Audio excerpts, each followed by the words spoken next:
నరహర్ శెట్టి రాహుల్ గాంధీ హత్యకు కుట్ర జరుగుతుందా? శివసేన ఎమ్మెల్యే సంజయ్ గైక్వాడ్ రాహుల్ గాంధీ నాలుక కోసిన వారికి 11 లక్షల రూపాయలు ప్రకటించడాన్ని ఏ రకంగా చూడాలి?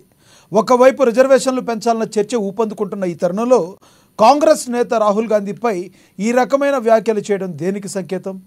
రాహుల్ ప్రాణాలకు నిజంగా ముప్పు ఉందా? ఇదే అంశం గురించి ఈరోజు చర్చను కొనసాగిద్దాం. చర్చలో పాల్గొనేందుకు మనతో సిద్ధంగా ఉన్నారు రాజకీయ విశ్లేషకులు పాపిరెడ్డి గారు, అదేవిధంగా కాంగ్రెస్ నేత లింగం యాదవ్ గారు మనతో జూమ్ కాల్లో అందుబాటులో ఉన్నారు. అదేవిధంగా బీజేపీ నేత క్రాంతి కిరణ్ గారు జూమ్ కాల్లో అందుబాటులోకి వస్తారు. ముందుగా మనం కాంగ్రెస్ నేతతో మాట్లాడదాము, లింగం యాదవ్ గారితో. లింగం యాదవ్ గారు, గుడ్ ఈవినింగ్ అండి. లింగం యాదవ్ గారు, జరుగుతున్న పరిస్థితులు తరుణాలు చూస్తుంటే మీకేమనిపిస్తుంది? ఢిల్లీలో జరుగుతున్న ప్రజల రచ్చకి కారణం ఏంటి? అదే ఆందోళన దేశవ్యాప్తంగా కూడా కొనసాగడానికి ప్రధానమైన కారణం ఏంటని మీరు భావిస్తున్నారు? ముందుగా గుడ్ ఈవినింగ్ అండి, మీకు కోపానలిస్ట్ అందరికీ నమస్కారం. అంటే ఇవాళ రాహుల్ గాంధీ గారు ప్రధాన ప్రతిపక్ష నాయకుడుగా ఇవాళ గతంలో దేశవ్యాప్తంగా పాదయాత్ర చేసి ఈ బీజేపీ మతోన్మాద విధానాలకు నరేంద్ర మోడీ అవలంబిస్తున్న విధానాలు వ్యతిరేకంగా పోరాడుతున్న ఏకైక నాయకుడు రాహుల్ గాంధీ గారు. మరి చూసిరు, దానికి అనుగుణంగానే మన పార్లమెంట్ లో బీజేపీ సీట్ల నుంచి 240 సీట్లకు వచ్చింది. రాహుల్ గాంధీ గారు దేశంలో మెజార్టీ వర్గాలైనటువంటి ఎస్సీ ఎస్టీ బీసీ ప్రత్యేకించి క్యాస్ట్ సెన్సస్ చేస్తే బీసీలకు ఎస్సీ ఎస్టీలకు అందరికి కూడా జనాభా తమాషా ప్రకారం రిజర్వేషన్లు అందుతాయి, అనగారిన వర్గాలకు కూడా సామాజిక న్యాయం జరగాలనేది రాహుల్ గాంధీ గారు కాంగ్రెస్ పార్టీ ప్రధాన ఉద్దేశం. దానికి అనుగుణంగానే ఇవాళ మీరు చూడండి, మా మేనిఫెస్టోలోనే చాలా స్పష్టంగా జరిగింది. ఈ బీజేపీ ఆర్ఎస్ఎస్ మొదటి నుంచి సామాజిక న్యాయానికి వ్యతిరేకమైనటువంటి నాయకులు. ఇవాళ దానిలో భాగంగా ఇవాళ బీజేపీ నాయకులు మాటలు చూస్తే మనకు అర్థమవుతుంది. ఒక ప్రధాన ప్రతిపక్ష నాయకుడి గురించి మాట్లాడే మాటలు అండి, ఇవాళ వాళ్ళు మాట్లాడే మాటలు దేనికి ఆ భాషకి సంకేతం అండి? అంటే నాలుగో కోసం అంటారు, ఒకరేమో ఇంకే చంపితే రివార్డ్ డబ్బులు ఇస్తామంటారు. అంటే ఇవాళ బీజేపీ తన్వీర్ సింగ్ కానీ సంజయ్ గైక్వాడ్ కానీ అదేవిధంగా రణవీర్ సింగ్ గారి కేంద్ర మంత్రి వాళ్ళు మాట్లాడే కూడా ఇవి చాలా ప్రజాస్వామ్యంలో కాంగ్రెస్ పార్టీ నాయకులు మాట్లాడితే మీరు ఓర్వలేక తట్టుకోలేక ఇవాళ మీరు ఈ విధంగా మాట్లాడుతుంది. ఇది డెఫినెట్లీ కూడా చాలా తీవ్రమైన మనం చూసినాం. ఇవాళ గాంధీ ఫ్యామిలీ, ఇందిరాగాంధీ కానీ రాజీవ్ గాంధీ కానీ ఈ ప్రాణాలు అర్పించినటువంటి ఒక కుటుంబాన్ని మరి దేశ ప్రధాని ఎందుకు మాట్లాడే మంత్రి ఎందుకు మాట్లాడండి, ఎందుకు తీసుకుంటారండి? ప్రజాస్వామ్యం ఇవాళ ఒక కాంగ్రెస్ పార్టీ దయచేసి మనం ఈ దేశంలో ప్రజాస్వామ్యవాదులు రాజ్యాంగవాదులు అందరూ కూడా ఈ చర్యను చాలా తీవ్రంగా ఖండించాలి. పోతే మరి ఇట్లాంటి ఇవాళ మీరు అధికారంలో ఉండొచ్చు, మాత్రంలో ఒక ప్రతిపక్ష గురించి మాట్లాడే బీజేపీ ప్రధాని ఎందుకు ప్రధాని దీని గురించి సమాధానం చెప్పలేదు. కూడా దీనికి సమాధానం చెప్పాలి, చట్టపరమైన న్యాయపరమైన చర్యలు తీసుకోవాలి, దీనికి ఈ దేశ ప్రధానికి క్షమాపణ చెప్పాలి బీజేపీ నాయకులు అందరూ కూడా. ఎందుకంటే ఒకవైపు సామాజిక న్యాయం కోసం కొట్లాడుతుంటే మీరు కావాలని బీజేపీ నాగపూర్ నుంచి కుట్రలు చేసుకురండి. ఇది చాలా చిన్న విషయం కాదండి, దీని వెనక చాలా పెద్దలు ఉన్నారు, వాళ్ళందరికీ కావాలి. డెఫినెట్ కూడా మేము ఇవాళ దేశవ్యాప్తంగా కూడా ఇవాళ మీరు కనుక వాళ్ళ మీద చర్యలు తీసుకోకపోతే దేశవ్యాప్తంగా కూడా ఇవాళ మీరు చూస్తే జరుగుతుంది. ఎందుకంటే ఒక నాయకుడు మీరు చూసారు ఆ హిమాచలం కన్యాకుమారి నుంచి కాశ్మీర్ నుంచి ముంబై వరకు పాదయాత్ర చేసి ఈ దేశం ఈ దేశ ప్రజలకు ఏమి కావాలి, వాళ్ళు అభివృద్ధి చేయాలని నిరంతరం ఆలోచిస్తున్నటువంటి వ్యక్తి మా ప్రతిపక్ష నాయకుడు. మరి ఆ విధంగా మాట్లాడుతుంది బీజేపీ నాయకులు, ప్రధానమంత్రి సమాధానం చెప్పాలి. అదే విధంగా మీరు తొందరలో వాళ్ళ మీద చర్చించకపోతే దేశవ్యాప్తంగా ఉద్యమిస్తాం. రక్షణ కానీ ప్రతిపక్ష నాయకుడు చెప్పకుండా మాట్లాడితే ఎస్ ఎవరు బాగుంది? రైట్ లింగం యాదవ్ గారు మీ దగ్గరికి మళ్ళీ వస్తాను. మీ వాయిస్ కొంచెం క్లారిటీ లేదు, మీ దగ్గర కొంచెం సిగ్నల్ వీక్ ఉన్నట్టుంది, ఒకసారి సరి చూసుకోండి, మళ్ళీ వస్తాను మీ దగ్గరికి. నేను మనతోటి రాజకీయ విశ్లేషకులు పాపిరెడ్డి గారు ఉన్నారు, ఆయనతో మాట్లాడదాం. పాపిరెడ్డి గారు గుడ్ ఈవినింగ్ అండి. పాపిరెడ్డి గారు చెప్పండి. పాపిరెడ్డి గారు, రాహుల్ గాంధీ మీద ఈ రకమైన వ్యాఖ్యలు చేయడాన్ని ఏ కోణంలో చూడాలి? సంజయ్ కావచ్చు, లేదంటే కొంతమంది బీజేపీ నాయకులు కావచ్చు, కామెంట్స్ చేయడాన్ని ఏ రకంగా చూడాలి? ఒకవేళ నరేంద్ర మోడీని ఇష్టం వచ్చినట్లు మాట్లాడటం వలన కొంతమంది బీజేపీ నాయకులు కామెంట్స్ చేస్తున్నారు అనుకోవచ్చా? నిజంగానే రాహుల్ గాంధీ ప్రాణాలకి థ్రెడ్ ఉందా? ఏమనుకుంటున్నారు మీరు?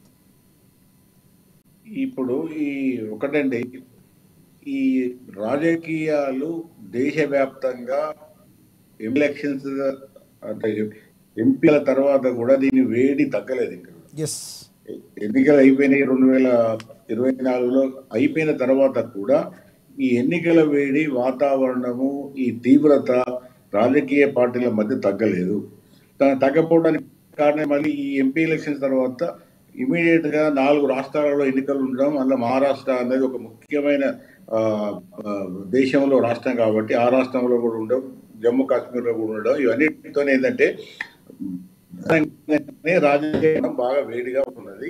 ఈ రకరకాల స్టేట్మెంట్స్ ఆ నేపథ్యం ఒకటేంటంటే ఎవ్వరు కూడా పార్టీ నాయకుడు కానీ ఏ వ్యక్తి కానీ ఇంకొక వ్యక్తి మీద కానీ ఇంకొక రాజకీయ నాయకుని మీద కానీ నేను నాలుగ కోస్తా, ముక్కు కోస్తా, ఇవన్నీ కూడా అనాగరిక మాటలు. మాటలు కావలేదు. ఒకవేళ మీకు ఫలానా పార్టీ రాజకీయం నచ్చలేదు, ఫలానా వ్యక్తి నచ్చలేదంటే దాన్ని విమర్శించడానికి కానీ దానికి ఒక విధమైన బదులు చేయడానికి కానీ అనేక మార్గాలు.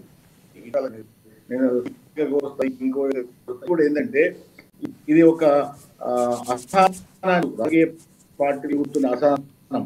ఇవన్నీ రాజకీయ పార్టీలు దాదాపు ఈ యొక్క మాట్లాడిన పార్టీ కాదు, చాలా పార్టీలు కూడా అధికారంలో పై స్థాయిలో ఉన్న వాళ్ళు కూడా అసహనంగా మాట్లాడుతున్నారు. ప్రజల సమస్యలు బాగా పెరుగుతున్నాయి, తీవ్రత పెరుగుతున్నది.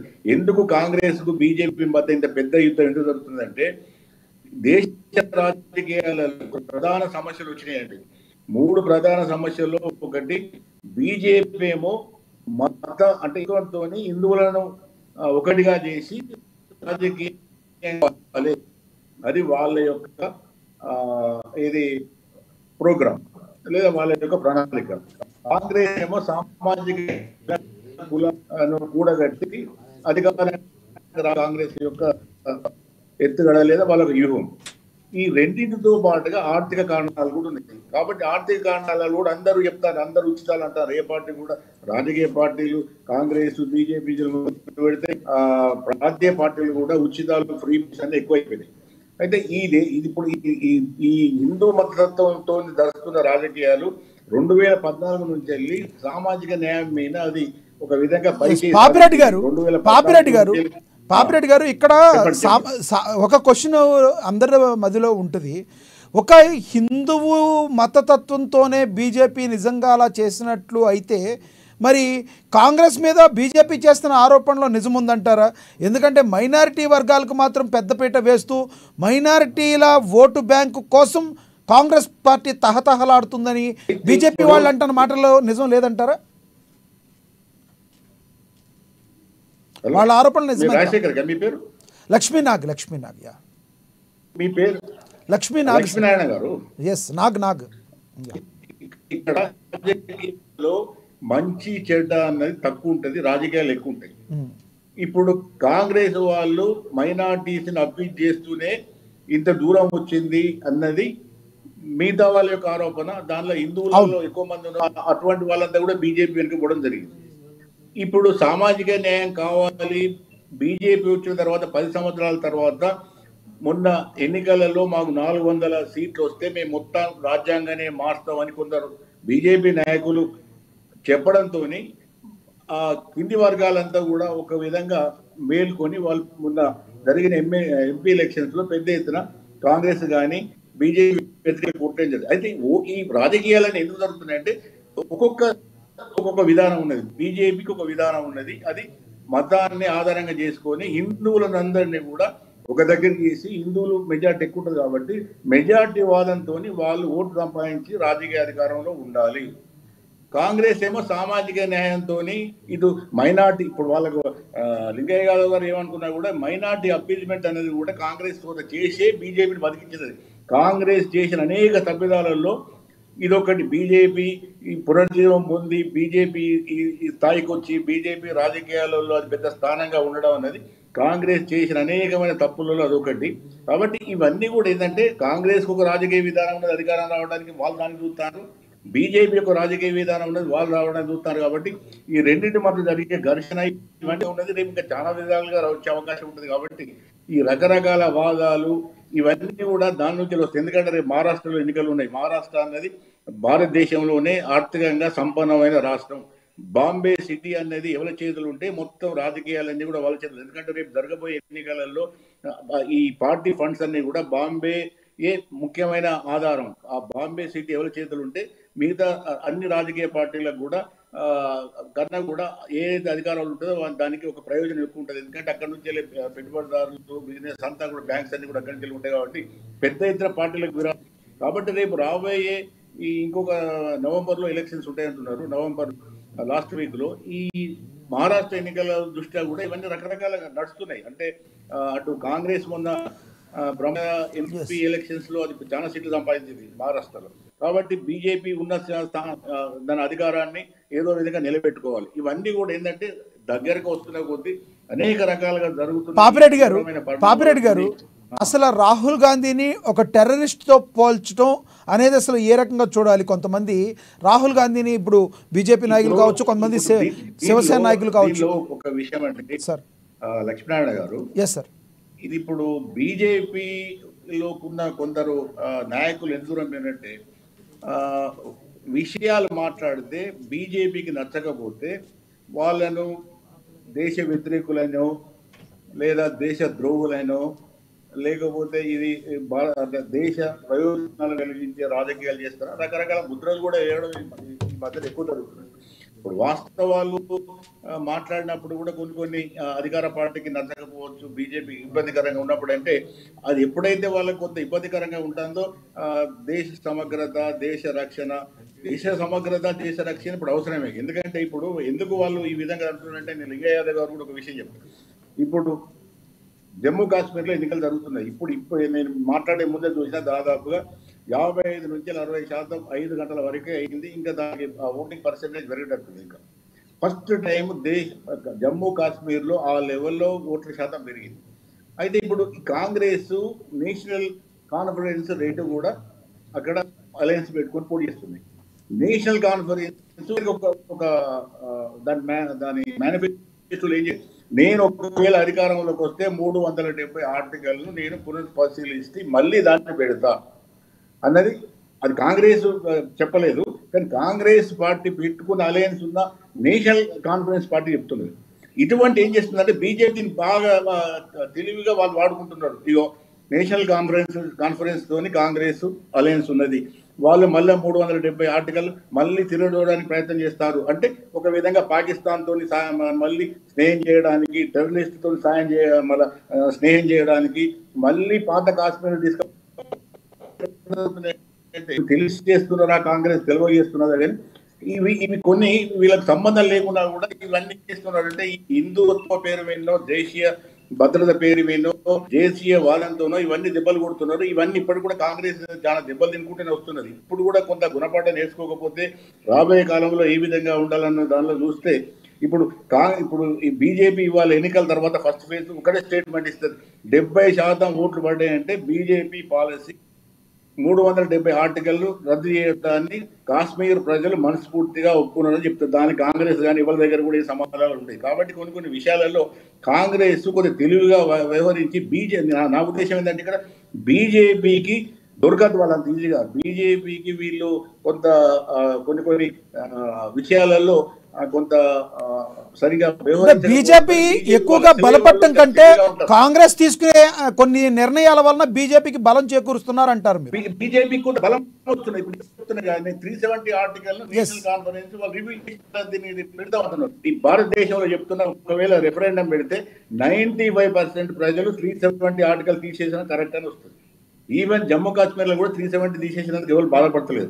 కానీ ఇటువంటి తప్పుడు అడుగులు కొన్ని చిన్న చిన్న విషయాలు కానీ బీజేపీ దీన్ని ఎంత తెలుగుగా వాడుతుందంటే ఈ కాంగ్రెస్ సావుదెబ్బ కొడుతుంది. వాళ్ళకి అర్థమైతే ఇదంతా మొత్తం. ఎస్ మళ్ళీ వస్తా సార్ మీ దగ్గరికి. నేను లింగం యాదవ్ గారితో మాట్లాడదాం. లింగం యాదవ్ గారు, పాపిరెడ్డి గారు మాట్లాడింది విన్నారు. మరి ఇంత సీనియారిటీగా ఉన్న సీనియర్ ఎప్పటి నుంచో ఉన్న కాంగ్రెస్ పార్టీ, స్వాతంత్రం వచ్చిన దగ్గర నుంచి ఉన్న కాంగ్రెస్ పార్టీ, కాంగ్రెస్ నేతలు చెప్తున్నట్టు స్వాతంత్రం తెచ్చిన కాంగ్రెస్ పార్టీ ఎందుకు బీజేపీ పై రాజకీయంగా పై ఎత్తు వేయలేకపోతుందంటే మీరేం చెప్తారు?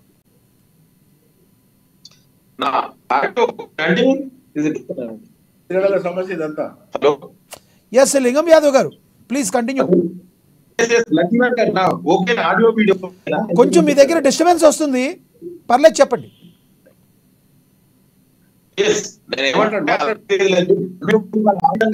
రాహుల్ గాంధీ గారు చెప్పినట్టు కన్యాకుమారి వరకు పాదయాత్ర చేసి అదేవిధంగా మణిపూర్ నుంచి ముంబై పాదయాత్ర వల్ల బీజేపీ ఆనాడు ఏమన్నది 412 మరి ఏమైందండి? లింగం యాదవ్ గారు ఇక్కడ ప్రశ్న అది కాదు. ఇప్పుడు పాపిరెడ్డి గారు లేవలెత్తిన ప్రశ్నలో ఆర్టికల్ 370 రద్దుని అసలు స్వాగతిస్తున్నారా? కాంగ్రెస్ పార్టీ స్వాగతించట్లేదా? మెజారిటీ % ప్రజలు ఆర్టికల్ 370 రద్దుని స్వాగతిస్తున్నారు.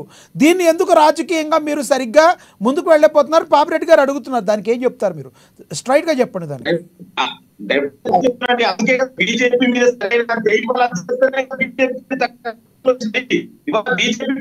ఎవరి నిలబడిందండి? కాంగ్రెస్ పార్టీ ఒక బాధ్యతమైనటువంటి ప్రతిపక్ష పార్టీగా ఏ బాధ్యత పోషించారో మా నాయకుడు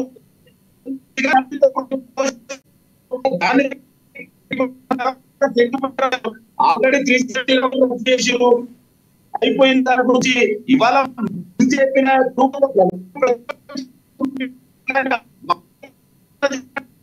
ఎస్ లింగం యాదవ్ గారు మీ వాయిస్ క్లియర్గా లేదు.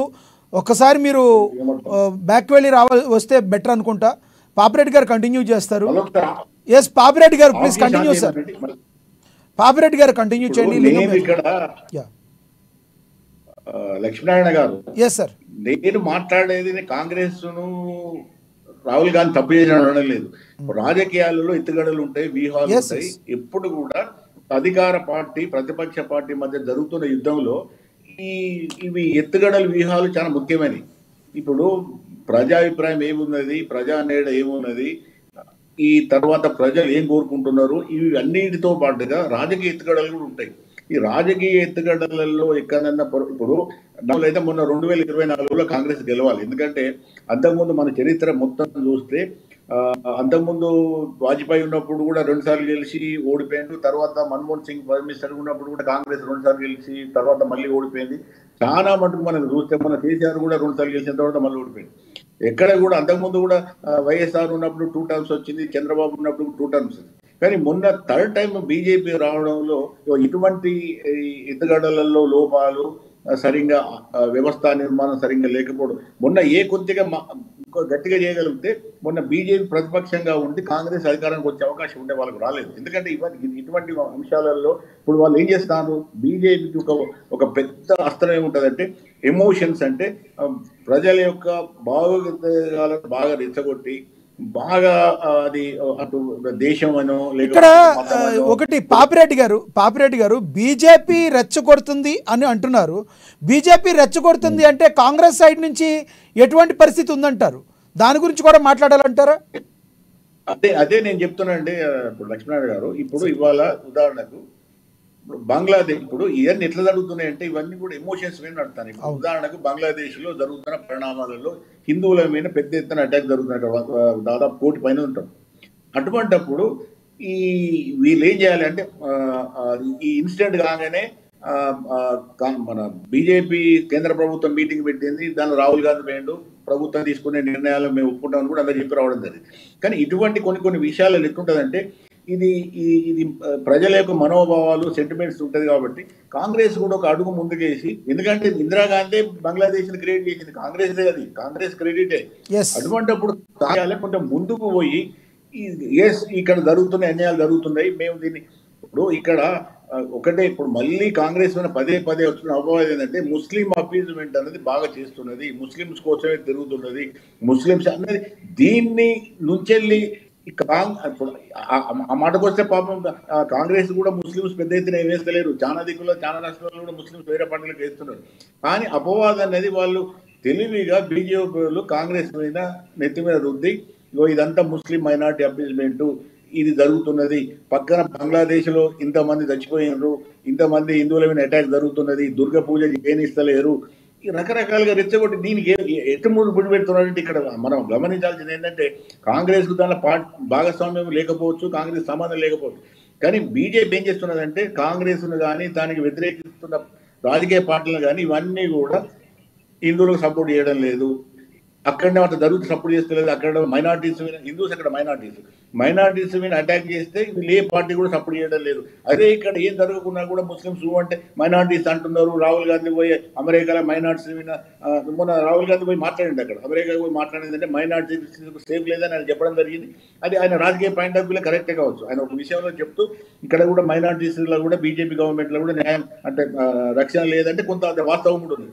అయితే ఇటువంటి విషయాలు ఏం చేస్తున్నారంటే రాజకీయంగా బీజేపీ వాళ్ళు కాంగ్రెస్ కన్నా తెలివిగా ఈ రాజకీయ ఎత్తుగడలు కానీ ఈ జనాల యొక్క ఎమోషన్స్ కానీ బాగా పెంచే ప్రయత్నం చేస్తారు. ఇప్పటికైనా కాంగ్రెస్ వాళ్ళు సరి అయిన వ్యూహం వేయాలి. అంటే ఇప్పుడు మొన్న ఎంపీ ఎలక్షన్స్ లో బాగా చేస్తారు, రిజర్వేషన్ తీసుకొని పోయి ముందుకు పోయినారు కాబట్టి బీజేపీకి ఆ లెవెల్లో చెక్ పెట్టగలిగారు. ఇప్పుడు కూడా వాళ్ళకు ఉన్న అస్త్రాలను కాంగ్రెస్ ముందుకు తీసుకుపోవాలి. కాంగ్రెస్ కూడా ఈ బీజేపీ వాళ్ళను కానీ వీళ్ళ యొక్క ఎత్తుగడలు కానీ కాంగ్రెస్ అంతకన్నా ధీటుగా ఎదుర్కోకపోతే ఏమైందంటే ఇవే విషయాలతో మళ్ళీ పదే కాంగ్రెస్ ను కొంత ఇబ్బంది పెట్టి కొంత జనాలను కొంత కన్ఫ్యూజ్ చేసే అవకాశం ఉంటుంది.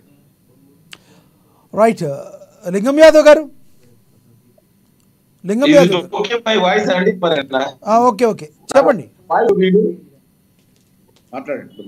మాట్లాడండి లింగం యాదవ్ గారు.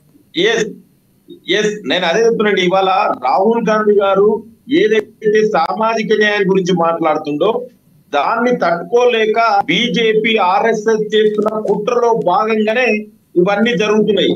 ఇవాళ దేశంలో ఒక ప్రధాన ప్రతిపక్ష నాయకుడు గురించి ఆ విధంగా మాట్లాడితే బీజేపీ నాయకులు మరియు దేశ ప్రధాని గాని హోమ్ మినిస్టర్ గాని ఎందుకు స్పందిస్తలేరు, వాళ్ళ మీద ఇప్పటి వరకు ఎందుకు తీసుకోవట్లేదు తెలుసండి. ఇవాళ గతంలోనే గాంధీ కుటుంబం రాజీవ్ గాంధీ గారు దేశ త్యాగం చేసినటువంటి కుటుంబం నుంచి వచ్చినటువంటి వ్యక్తి ఇవాళ బీజేపీ 400 సీట్ల నుంచి 240 సీట్ల వరకు తీసుకొచ్చి ఇవాళ నితీష్ కుమార్ చంద్రబాబు యొక్క వాళ్ళ యొక్క అవసరం. లింగం యాదవ్ గారు మీరన్నట్టే నిజం అనుకుందాం. బీజేపీ పార్టీ ఒక మతానికి సంబంధించి ప్రోద్బలిస్తుంది అనుకుందాం. మీరు దాన్ని గట్టిగా అపోజ్ చేయొచ్చు కదా, మాది అలా కాదు, ఆర్టికల్ 370 రద్దును మేము స్వాగతిస్తున్నాం అని మీరు ఎందుకు చెప్పలేకపోతున్నారు? ఇది సమస్య, ఇప్పుడు సమస్య అది కాదండి. రాహుల్ గాంధీ గారు ఏం మాట్లాడండి, ఈ దేశంలో జరుగుతున్నటువంటి దాడుల గురించి మాట్లాడు. ఇవాళ ఎస్సీలు కానీ ఎస్టీలు బీసీ మహిళల మీద మైనార్టీల మీద జరుగుతున్న దాడుల గురించి అండి. ఇవాళ సంవత్సరం పైగా పంట పడుతుంటే మరి ఈ దేశ ప్రధాని ఎందుకు మాట్లాడండి? ఇవాళ ఒక మహిళని నడువీధుల్లో గట్టెలు తీసి ఊరేగిస్తుంటే మరి ఈ దేశ ప్రధాని గాని హోమ్ మినిస్టర్ గాని ఎందుకు మాట్లాడండి? మణిపూర్ ఈ దేశంలో బాగుంటారా? ఈ దేశానికి అన్నం పెట్టే రైతులు పైగా ఢిల్లీ నడువీధుల్లో పోరాడుతుంటే గురించి మాట్లాడండి. ఇంకొకటి మహిళా రైతులు, ఇవాళ మహిళా రైతులు ఈ విధంగా అత్యాలు జరిగింది, మాకు న్యాయం మహిళలు మాట్లాడుతుంటే మరి దాని గురించి ప్రధాని ఎందుకు మాట్లాడండి? ఇవన్నీ నాయకుడు మాట్లాడడానికి ఇవాళ బీజేపీ ఆర్ఎస్ఎస్ నాయకుడు చెల్లుకుంటారు. ప్రజాస్వామ్యంలో రాజ్యాంగబద్ధంగా మా నాయకుడు మాట్లాడుతుండు, మీకు దమ్ము ఉంటే ఆ విధంగా మీరు దానికి సమాధానం చెప్తున్నారు. ఈ విధంగా మాట్లాడడం మరి ఎస్ లింగం యాదవ్ గారు ఈ రకంగా మాట్లాడటం వల్లనే రాహుల్ గాంధీ గారికి ప్రాణహాని ఉందని మీరు భావిస్తున్నారా? నేను 100% నేను నాట్ ఓన్లీ దట్ ఇవాళ రాహుల్ గాంధీ గారు ఒక సామాజిక న్యాయం గురించి మాట్లాడిండు. ఎదుర్కోలేని బీజేపీ ఆర్ఎస్ఎస్ నాయకులు మా నాయకుడు రాహుల్ గాంధీ గారికి గురించి ఈ విధంగా మాట్లాడు డెఫినెట్ కూడా మా నాయకుడు ప్రాణహాని, ప్రధానమంత్రి హోంమంత్రి దీని గురించి మాట్లాడాలి. దీనికి వీళ్ళు మాట్లాడారు తన్వీర్ సింగ్ అదే విధంగా సరిపడిన చట్టపరమైన న్యాయపరమైన చర్యలు తీసుకోవాలి. దేశవ్యాప్తంగా నాట్ ఓన్లీ కాంగ్రెస్ నుండి రాజ్యాంగవాదులు అందరూ కూడా రాహుల్ గాంధీ గారికి మద్దతు ఇస్తున్నారు. ఇవాళ రాహుల్ గాంధీ మాట్లాడిన దాంట్లో తప్పే ఉందండి.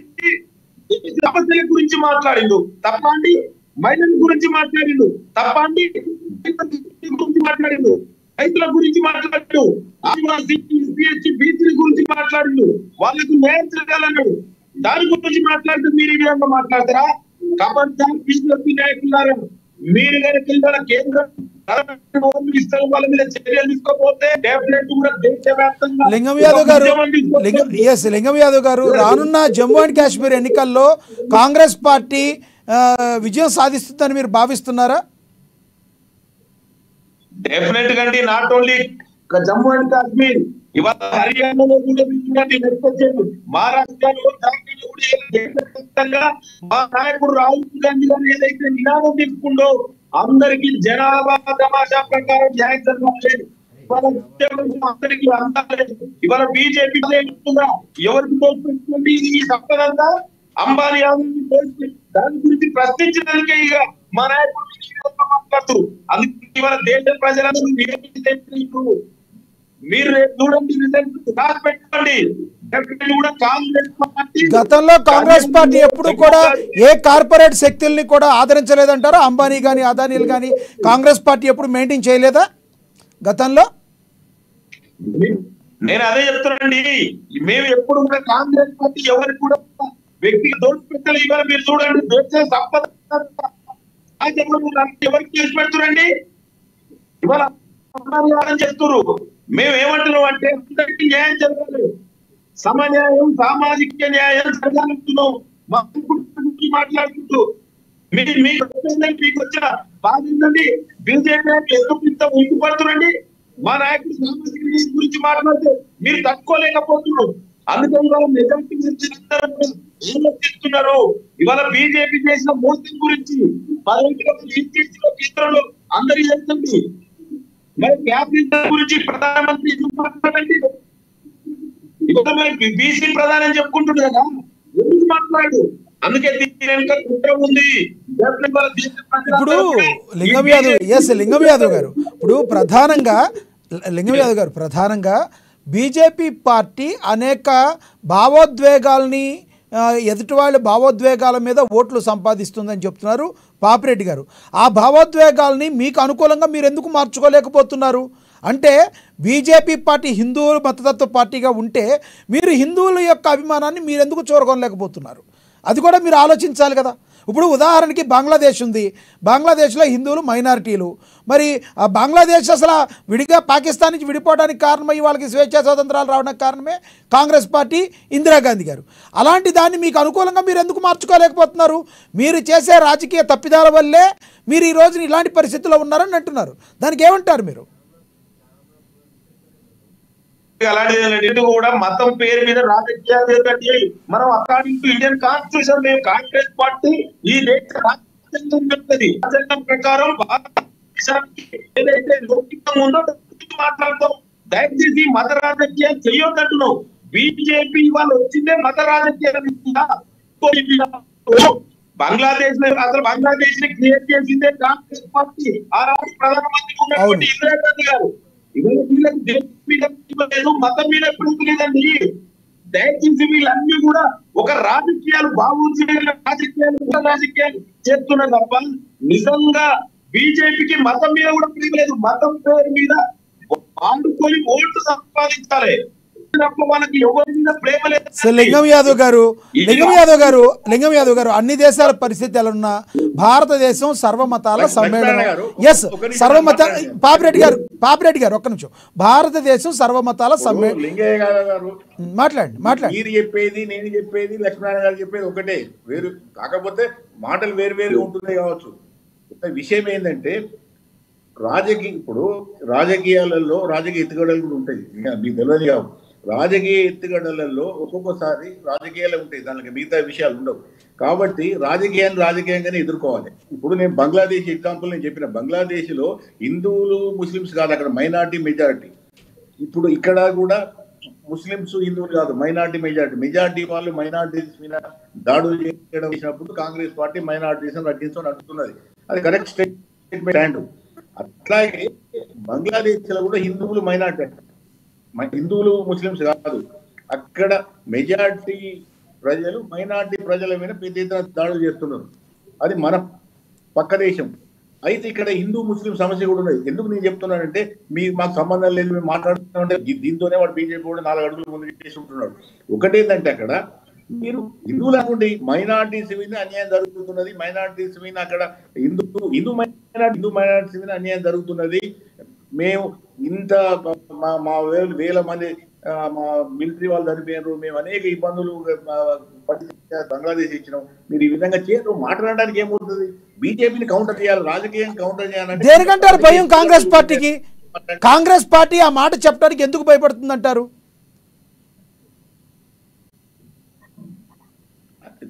అది తప్పేం కాదు, చెప్పడం వల్ల పెద్ద నష్టం కూడా ఏం కాదు.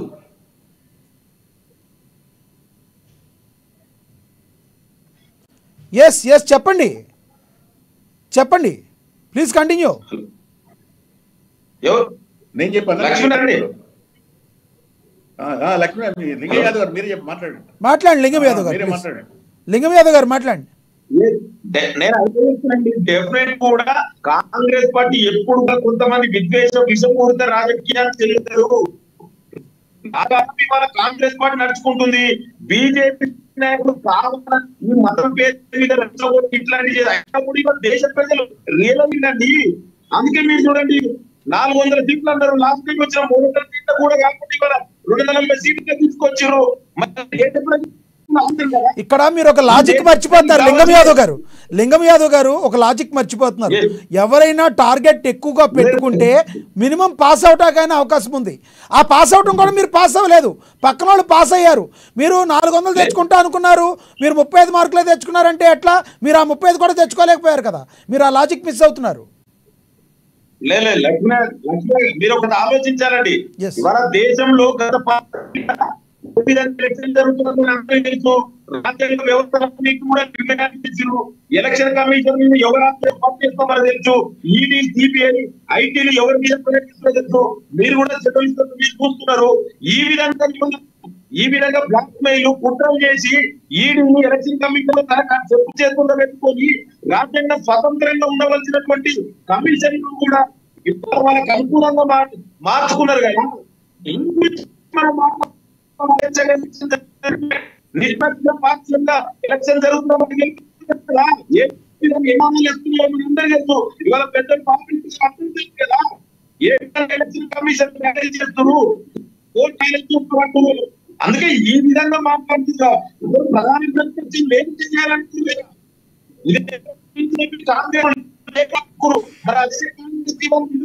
ప్రధాన ప్రతిపక్ష నాయకుడు మా నాయకుడు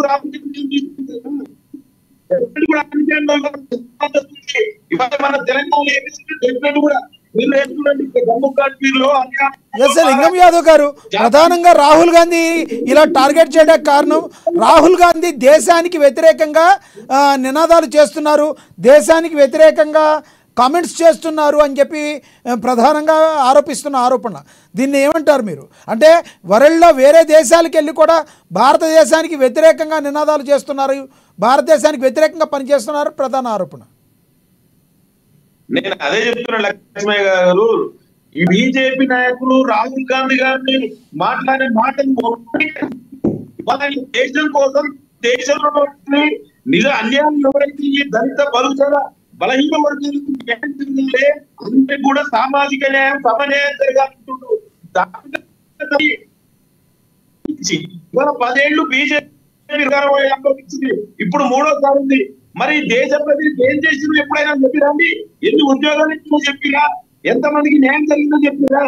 దయచేసి ఇవాళ రాహుల్ గాంధీ గారికి మాట్లాడిన మాటలు వక్రీకరించి ఇవాళ రెచ్చగొట్టాలని ఇవాళ మరీ చెప్తుందండి. ఇవాళ మాట్లాడిన సామాజిక న్యాయం గురించి దాన్ని తట్టుకొని బీజేపీ ఆర్ఎస్ఎస్ నాయకులు కుట్ర చేస్తున్నారు. ఎందుకంటే వాళ్ళు బీజేపీ వ్యతిరేకం కనుక ఇవాళ మెజార్టీ ప్రజలకు న్యాయం జరగవచ్చు అనుకుంటున్నప్పటికే ఇవాళ రాహుల్ గాంధీ గారి గురించి అయినా కూడా ఇవాళ దేశ ప్రజలంటే కాంగ్రెస్ పార్టీ గారికి ఇవాళ మాట్లాడే న్యాయం జరగాలన్నాడు. రైట్ లింగం యాదవ్ గారు, రైట్ మైనారిటీలకు న్యాయం జరగాలన్నాడు, రైతులకు న్యాయం, బీసీలకు ఎస్సీలకు న్యాయం జరగాలన్నాడు. అందుకే ఇవాళ బీజేపీ మళ్ళీ వస్తా మీ దగ్గరికి. లింగం యాదవ్ గారు మళ్ళీ వస్తా మీ దగ్గరికి. మీ దగ్గర ఈరోజు కంప్లీట్గా సిగ్నల్స్ కొంచెం డౌన్ ఉంది, మొత్తానికి కూడా మీ దగ్గర క్లారిటీ ఉండలేదు మాటలు. ఓకే పాపిరెడ్డి గారు, మీరు చెప్పినట్టు ప్రధానంగా బీజేపీ డైరెక్ట్గా బలంగా ఉండటం కంటే ఎందుకు మీరు అన్నట్టు ఇక్కడ హిందూ ముస్లిం అనేది కాదు, భారతదేశంలో సర్వమతాలు ఉన్నాయి, అనేక సర్వమతాల సమ్మేళనం కలిగితేనే భిన్నత్వం ఏకత్వం కలిగింది మన భారతదేశం. ఇలాంటి భారతదేశంలో మెజారిటీ ప్రజల మన్ననను ఎందుకు కాంగ్రెస్ పార్టీ బీజేపీతో పోటీపడి తీసుకోలేకపోతుంది అంటే డైరెక్ట్గా మీరు సమాధానం ఏం చెప్తారు? ఇప్పుడు లక్ష్మీనారాయణ గారు సార్ దీంట్లో కొన్ని సమస్యలు, ఇప్పుడు లింగయ్య యాదవ్ గారు ఒక 2-3 విషయాలు చెప్పాడు ఆయన మాటలని. మొన్న నిజంగానే 2024 ఎలక్షన్స్లో ఎలక్షన్ కమిషన్ కొంత న్యాయంగా వ్యవహరించుంటే ఇంకా కాంగ్రెస్ కొన్ని సీట్లు ఎక్కువ వచ్చేది, నేను కూడా ఒప్పుకుంటా ఆ విషయం. ఎలక్షన్ కమిషన్ న్యాయంగా నిష్పక్షపాతంగా వ్యవహరించలేదు, అది చాలా మట్టుకు బీజేపీకి అనుకూలంగానే వ్యవహరించింది, అలా అనలేదు. రెండోది ఒక్క ఎలక్షన్ కమిషన్ ఒకటి ఎలక్షన్ కమిషన్ సార్ భారతదేశంలో సార్ ఒకటి మీరు అన్నదాన్ని భారతదేశంలో ఎలక్షన్ కమిషన్ సరిగ్గా లేకపోతే అసలు భారతదేశానికి ఎన్నికలు కూడా అప్రజాస్వామ్యంగా జరిగినట్టే అవుతుంది కదా. అసలు ఎలక్షన్ కమిషన్ని కేంద్ర ప్రభుత్వం తన కన్నుసన్నాలతో శాసించగలదా? అది బీజేపీనే శాసిస్తుందా? గతంలో కాంగ్రెస్ ప్రభుత్వం కూడా అలా చేసిందా? నెంబర్ 1. నెంబర్ 2 ఏంటంటే ఈవీఎం. ఒకటి సార్ నా క్వశ్చన్, ఇంకొక క్వశ్చన్ ఉంది, 2 కలిపి సమాధానం చెప్తారు. కానీ ఈవీఎం మిషన్లు ట్యాంపరింగ్, ఈవీఎం మిషన్లు అంటారు.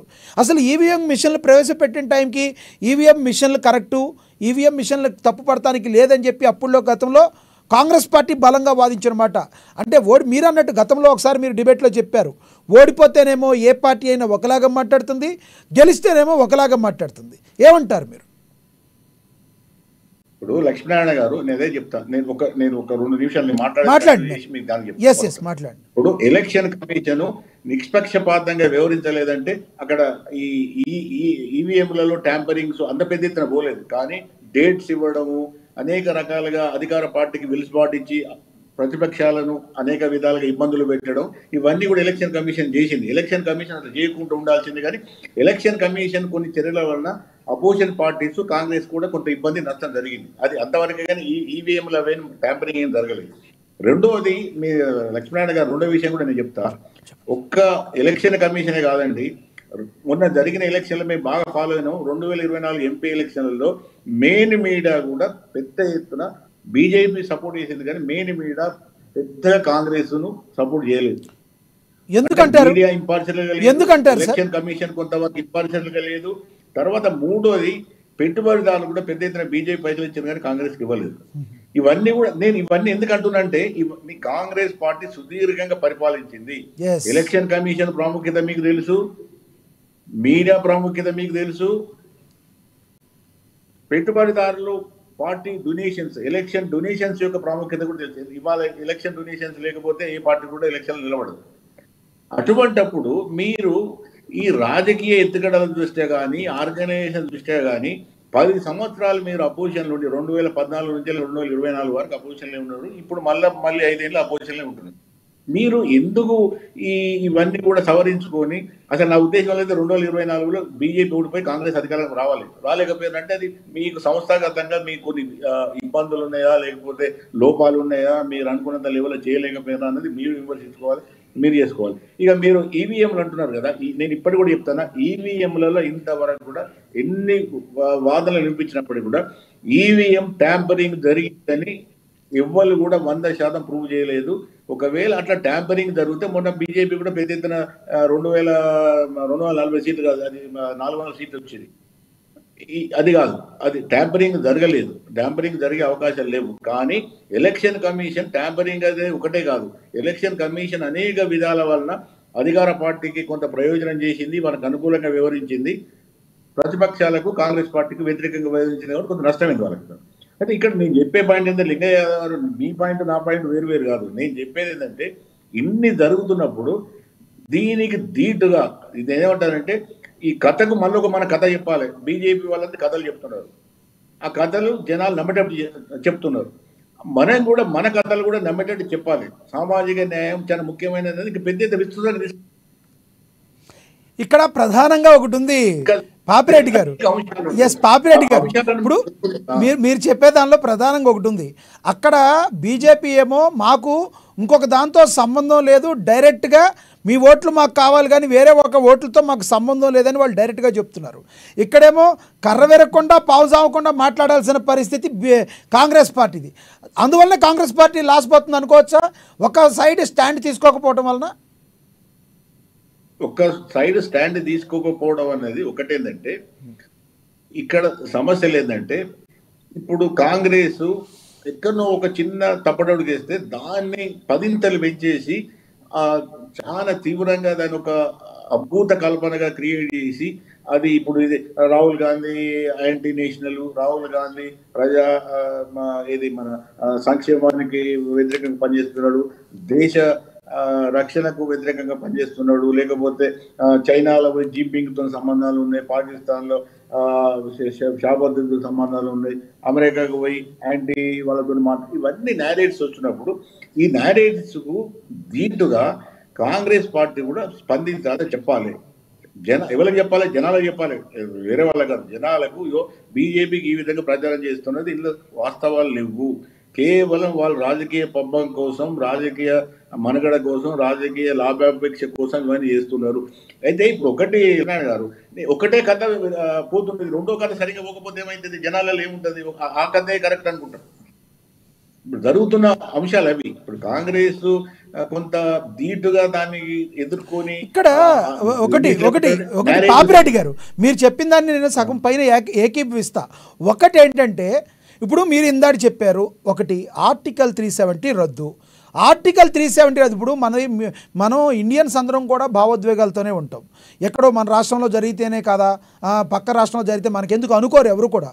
భారతదేశంలో ఆ మూల నుంచి ఈ మూల వరకు ఎక్కడ ఏం జరిగినా కూడా మనకి ఆవలింపు చేసుకుంటాం, అది మంచైనా చెడైనా ఏదైనా కూడా. అలాంటిది ఆర్టికల్ 370 రద్దు అనేది భారతదేశానికి మంచి చేకూరుస్తుందని మెజారిటీ% ప్రజలు నమ్ముతున్నప్పుడు కాంగ్రెస్ పార్టీ దాన్ని ఎందుకు స్వాగతించట్లేదు? ఆ విషయాల్లో స్వాగతించి ఒక ముందడుగు వేస్తే ఎందుకు కాంగ్రెస్ పార్టీకి ఇలాంటి పరిస్థితులు రావు కదా? ఇప్పుడు దానిలో వల్ల ఆ డోలా అయిన పరిస్థితి కారణం ఏంటంటే, ఈ 370 ఆర్టికల్ తర్వాత 35A అంటారు. ఈ 35A ఈ రెండు కూడా కాంగ్రెస్ కేంద్రంలో అధికారంలో ఉన్నప్పుడు ఇవ్వడం జరిగింది. అయితే దీన్ని కూడా చెప్తా, ఈ పాపంలో కూడా కాంగ్రెస్ నేషనల్ కాన్ఫరెన్స్ కింద బాగా ఉన్నదంటే, 1987లో కాశ్మీర్లో ఎమ్మెల్యే ఎలక్షన్ జరిగినాయి. అక్కడ అసెంబ్లీకి ఎన్నికలు జరిగితే అక్కడ ప్రతిపక్షాలు అంటే నేషనల్ కాన్ఫరెన్స్ కాంగ్రెస్ కూటమి కన్నా కూడా ప్రతిపక్షాలు ఎక్కువ గెలిచినాయి. గెలిస్తే ఏం చేశారంటే 88లో అప్పుడు రాజీవ్ గాంధీ ప్రధానమంత్రి రాజీవ్ గాంధీ, ఫరూక్ అబ్దుల్లా ఇద్దరు, ఇది నా మాట కాదు, మీరు మెయిన్ ఛానళ్ళలో అన్ని ఛానళ్ళలో కూడా మీరు చూడండి, కాశ్మీర్ ప్రజలు చెప్తున్న మాట ఇది. ఆ 88 ఎన్నికలలో ఆ ప్రజా తీర్పును తుంగలో దొక్కి పక్కకు పెట్టి గెలిచిన వాళ్ళని జైల్లో పెట్టి ఓడిపోయిన వాళ్ళని తీసుకొచ్చి మంత్రులు చేశారు. అక్కడి నుంచి వెళ్ళి పాకిస్తాన్ దాన్ని వాడుకొని ఇంత దూరం పట్టుకొచ్చింది.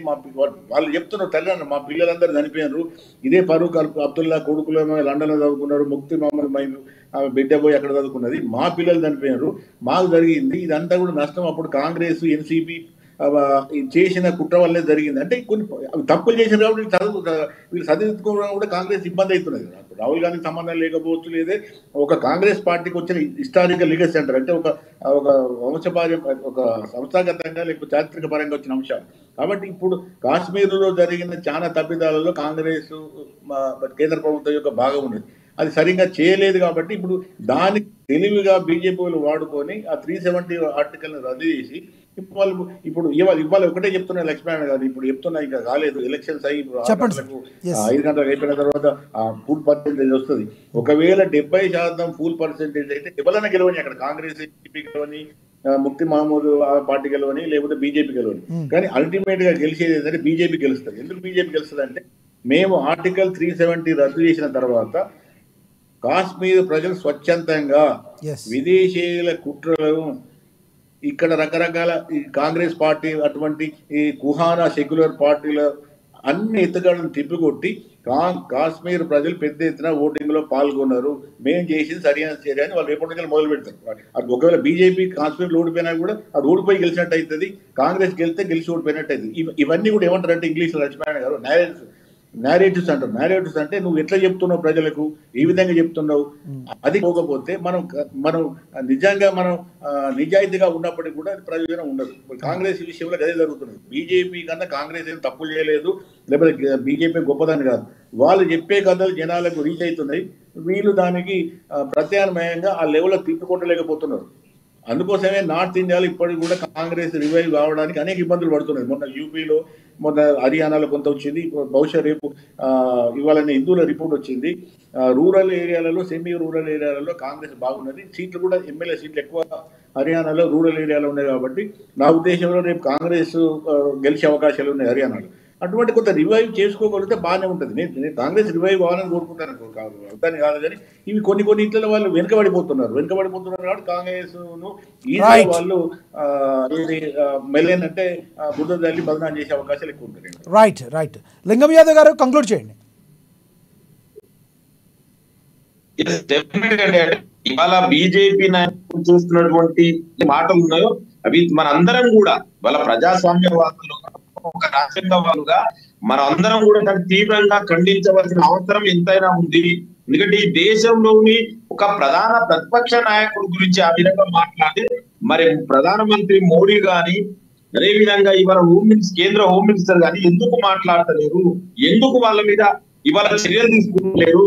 అంటే ఇవాళ రాహుల్ గాంధీ గారు ఏదైతే నినాదం తీసుకుందో అది సామాజిక న్యాయం జరగాలని, దానికి వ్యతిరేకంగా ఇవాళ బీజేపీ ఆర్ఎస్ఎస్ నాయకులు చేస్తున్న కుట్రలో భాగంగానే రాహుల్ గాంధీ గురించి ఇంతగా మాట్లాడుతుండు.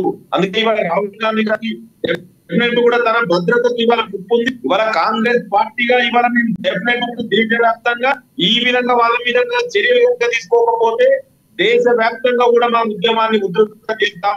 ఎందుకంటే ఇవాళ ఒక వ్యక్తికి సంబంధించిన కాదండి, ఒక ప్రధాన ప్రతిపక్ష నాయకుడు, ఆ నాయకుడికి పద్ధతి లేకుంటే ఇక ప్రజాస్వామ్యంలో ఎవరి నమ్మకం ఎట్లుంటుందండి?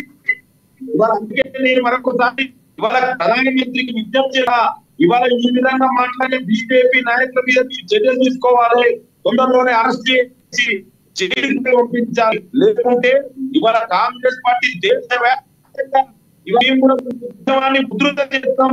మా నాయకుడు దయచేసి మీరందరూ కూడా ఇవాళ ప్రజాస్వామ్యవాదులు విజ్ఞప్తి చేస్తున్నట్టు ఇట్లాంటి మనం ప్రజాస్వామ్యంలో మీరు ఇట్లాంటి జీవితంగా ఖండించవలసిన అవసరం ఉంది. ఎందుకంటే ఎవరికి కూడా శాశ్వత కాంగ్రెస్ పార్టీ ఈ విధంగా ఉంటే మరి ఇవాళ బీజేపీ మిగతా పార్టీలు ఈ దేశంలో ఉంటాయండి ఈ విధంగా మాట్లాడితే. అందుకే దీన్ని మన అందరం కూడా ఖండించాలి. ఇవాళ బీజేపీ చేస్తున్న కుట్రలో మాత్రమే మాట్లాడుతూ ఒకటే అంటూ ఆ మహిళల న్యాయం గురించి, సామాజిక న్యాయం జరగాలి, రైతులకు న్యాయం జరగాలంటే మీరు ఆ విధంగా మా విధంగా మాట్లాడితే ఎట్లండి? ఇవాళ అవినీతి కూడా అన్నట్టు ఆయన ఆపాదించి మీరు ఈ విధంగా మాట్లాడతారండి. డెఫినెట్ కూడా తొందరలోనే మీరు వాళ్ళని అరెస్ట్ చేసి జైలు పంపించాలి. లేకుంటే మాత్రం దేశవ్యాప్తంగా మీకు ఇవాళ బీజేపీ దేశం ఇవాళ ప్రజాస్వామ్యం మాట్లాడిన వ్యక్తికి ఓకే ఏం మెసేజ్ ఇస్తారో మనం పరిస్థితున్నాం. ఓకే. ఇది చాలా తీవ్రమైనటువంటి రైట్ రైట్ ధన్యవాదాలండి లింగం యాదవ్ గారు చర్చలో పాల్గొన్నందుకు ధన్యవాదాలండి. అదేవిధంగా రాజకీయ విశ్లేషకులు పాపిరెడ్డి గారు చర్చలో పాల్గొన్నందుకు. ఏది ఏమైనప్పటికీ కూడా ఒక ప్రతిపక్ష నేత మీద మాట్లాడేటప్పుడు కూడా ఎవరైనా కూడా అది బీజేపీ వాళ్ళు కావచ్చు, లేదంటే శివసేన వాళ్ళు కావచ్చు, ఎవరైనా కావచ్చు, ఒక విపరీతమైన ధోరణిలో మాట్లాడితే అది వాళ్ళు మన రాజ్యాంగం పరంగా చూసుకున్నా కూడా వాళ్ళు శిక్షార్హులే అవుతారు.